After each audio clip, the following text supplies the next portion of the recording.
விழிப்புணர்வு வாசகங்கள் பற்றி சொல்லுங்கள். எனது வாக்கு எனது உரிமை, வாக்காளர் என்பதில் பெருமை, வாக்களித்தல் மட்டுமே.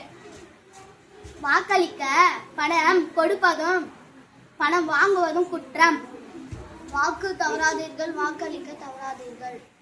நமது வாக்கு நாட்டின் தலையெழுத்தையே மாற்றி அமைக்கும். வாக்கின் வலிமை தேசத்தின் வலிமை. நேர்மையாக வாக்களிப்போம், நல்லாட்சியை தேர்ந்தெடுப்போம், ஜனநாயகத்தை வலுப்படுத்துவோம். வாக்குரிமை நமது அடிப்படை உரிமை. வாக்கு ஜனநாயக உரிமை. நம்மை வாக்கு நாட்டிய தீர்மானிப்போம். நியாயமாக வாக்கியத்தை நம் விரல் நுனியில் வைக்கும் அடையாளமை சமூக அழுக்கை செலவை செய்யும். வாக்களிப்போம்.